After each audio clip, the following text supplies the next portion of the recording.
South Africa's ruling party is today voting for a new leader to replace scandal-prone President Jacob Zuma, as it seeks to restore the legacy of the liberation movement founded by Nelson Mandela. As thousands of delegates of the African National Congress gathered, there were emotional calls for unity in the face of tensions that threatened to split the party that took power in 1994 at the end of white minority rule.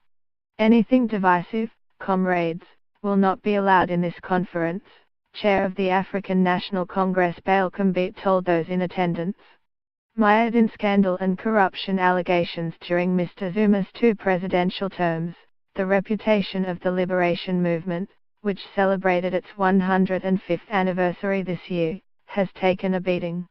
The growing frustration around Mr. Zuma led the party to suffer its worst ever performance in municipal elections in 2016, with its vote share falling below 60% for the first time. 7 candidates are in the running for the position that will most likely lead to presidency after the 2019 elections. The 2 clear front-runners are Deputy President Cyril Ramaphosa and Nkosazana Dlamini Zuma, former chair of the African Union Commission and Mr. Zuma's ex-wife.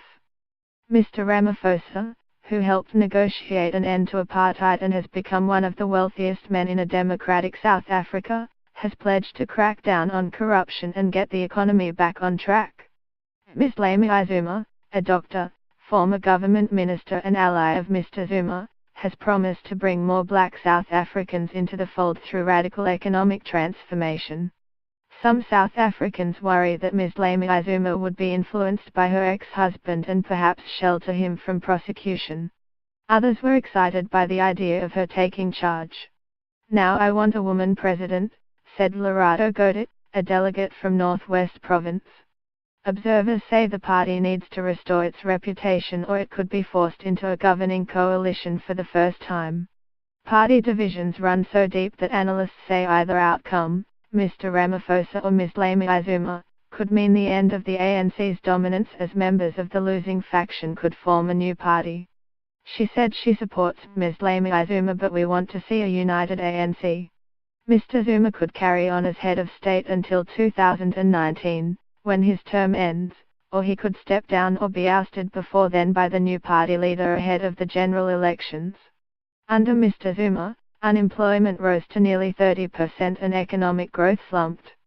More than 55% of the country lives below the poverty line. In his speech to the delegates, Mr. Zuma said the party was facing enormous challenges as he urges delegates to remain united. He pushed back against allegations of corruption, asserting that theft and corruption in the private sector is just as bad as in government and that being black and successful is being made synonymous to being corrupt. But Mr. Zuma said greed is posing a serious threat to the party and warned that the ANC could implode. The president defended the party's worth despite the challenges, saying it continues to stand for millions of people on the fringes of society.